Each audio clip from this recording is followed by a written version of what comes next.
नमस्कार मित्रांनो, समाज विकास संस्था आणि वात्सल्य बालगृह, महाराष्ट्र लोकविकास मंच या सर्वांच्या सहभागातून आज आम्ही बालिका दिन उमरगा जिल्हा धाराशिव या ठिकाणी पत्रकार, समाजसेवक लक्ष्मणजी पवार, सामाजिक कार्यकर्ते संगया स्वामीजी, आमची अनाथाची माय इकडे उभा आहेत, त्या सगळ्यांच्या उपस्थितीमध्ये आज ह्या छोट्या छोट्या बालिकांना हार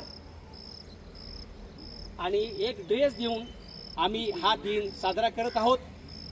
शेवटचं लेकरू, शेवटचं बाळ, शेवटची वस्ती आणि शेवटचा समाज आपण उजव्या बाजूला पाहत आहोत। या पालावरती हे लोक राहत असतात आणि अशा लोकांच्या झोपडीवरती आम्ही जावं, तिथल्या लेकरांना शोधावं, त्या माणसांना शोधावं आणि त्यांच्यासाठी काम करावं अशी भावना समाज विकास संस्थेची आहे। लक्ष्मण भाऊंना विनंती करतो की आपण या निमित्ताने शुभेच्छा द्याव्या। समाज विकास संस्था व बाल विकास मंच यांनी हा जो उपक्रम जो राबवत आहेत बालिका दिन म्हणून, त्यांना माझ्या वतीनं हार्दिक हार्दिक शुभेच्छा आहेत।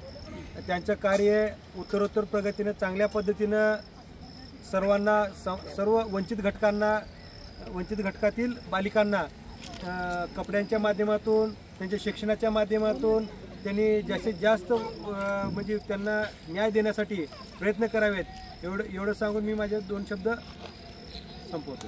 धन्यवाद। तिकडे संगया स्वामी आहेत, राष्ट्रभक्त आहेत, प्रवचनकार आहेत आणि आमचे परिवर्तनाचे महामेरू आहेत।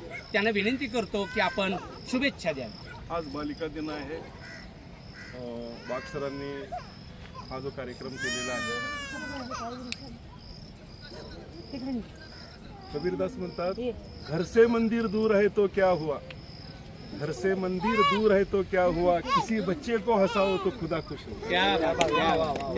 म्हणून जे का रंजले गांजले त्याशी म्हणे, जो आपले या उक्तीप्रमाणे संतांचं जे कार्य आहे, आम्ही सर्व दगडामध्ये देव पाहतो, पण संतांनी काय सांगितलं, देह देवाचे मंदिर, आत्मा परमेश्वर। म्हणून वाघ सरांचं जे कार्य आहे आणि त्यांच्यासोबतच आम्ही हे कार्य करतो, म्हणून आजचा बालिका दिन साजरा होतो। धन्यवाद, थँक्यू। मिळाले मला।